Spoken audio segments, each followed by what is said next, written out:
chaos. It's chaos. It's chaos. It's chaos.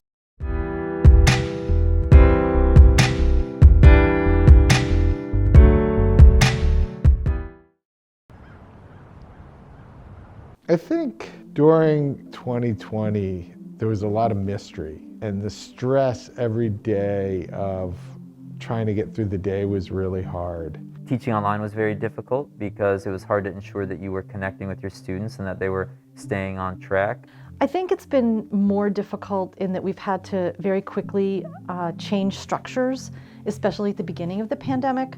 We had to change the way we teach, we had to change the way we run the school, we had to implement certain things that were difficult. They were new and different for us. So there was a lot of kind of pivoting and changing the way we do things. So that part was difficult. It's been a lot of work changing how we deliver instruction, how we structure lesson plans and all that, and not really knowing students on a personal level like I'm used to knowing.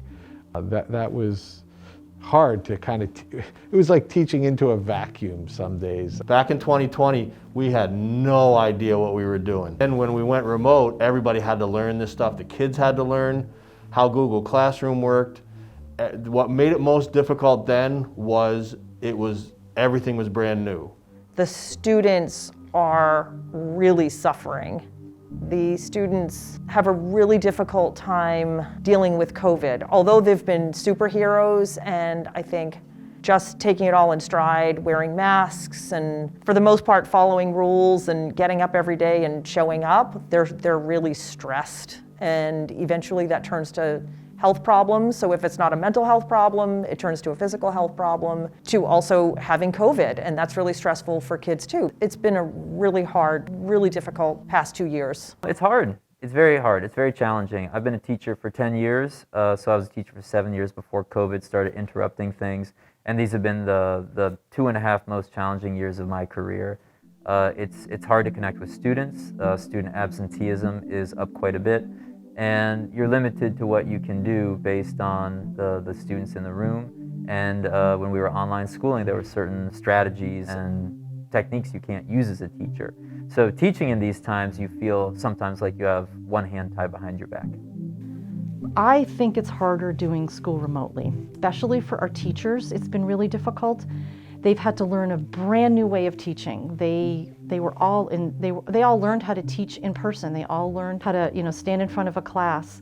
But that's been a new learning for them. I think especially during hybrid times, that was very, very hard in that they were trying to reach students that were in front of them and reach students that were on camera. So that kind of balancing act was really difficult for them. So I think teaching and learning has been really difficult. I've also heard a lot of students who they've come back to school and they say now that time when they were home was a very, very hard way for them to learn, and it was really difficult for them to actually learn things that way. So it kind of put them behind a little bit for this year. We're learning new things all the time about how to teach students, things that we never would have had the opportunity to know before. We have learned a lot about this disease, and we realize that masks and shots can prevent spread, and our measures that first year were pretty successful, and I think we did overkill that first year to try to keep people safe, and now we know how to do it. And I think it's an extreme measure to go remote again, and there is no appetite for that, and I don't think it's going to happen, nor do I think it's really necessary.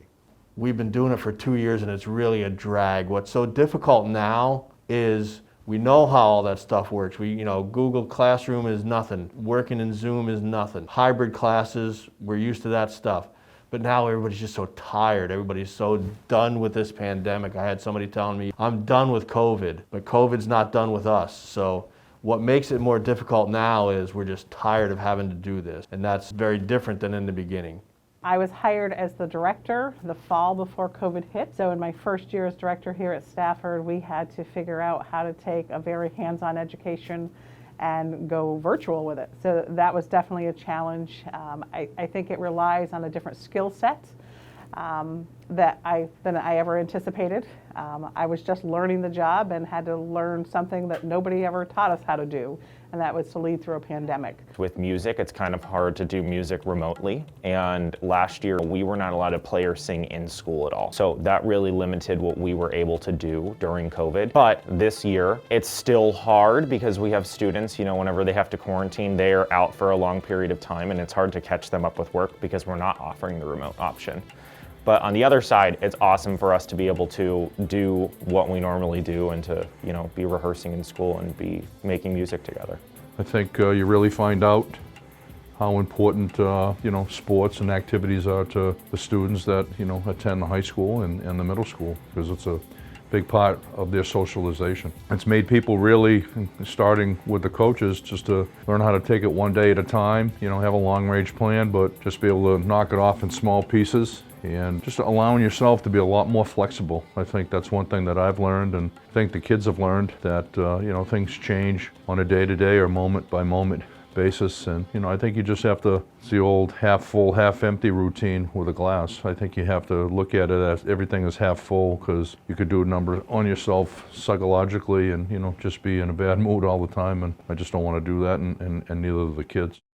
Could you still have school when no one was in the building? The clear answer would be no, you just can't do that. But we did it, and the students did it, and the adults figured out solutions to all of those problems. So I think if there's one good thing that has come from it, I think a good thing is the fact that it shows just how far we can stretch and still be able to get the job done. There have been a lot of unpredictable things, which increases the level of stress. I think it's become pretty regular and pretty normal though. So even trying to come up with new solutions has become pretty consistent, so that has decreased the level of stress. I think what's happening now is there's a lot of invention. There's a lot of coming up with solutions for things that we never sort of dealt with before. I think all school leaders, we're constantly reminding people, our staff and our students, to take care of their social emotional health and making sure that they're doing well. And I think we sometimes forget that about ourselves. And we need reminders to do that. And but we're getting through. I'm seeing the light at the end of the tunnel, I'm hoping, and we're going to do it. And we have a great school community here at Stafford, and we've all pushed through together, and we've all helped each other. We've all had good days, bad days, and we bring each other up when we need to. And that's what makes our job easier, because it's a real team here.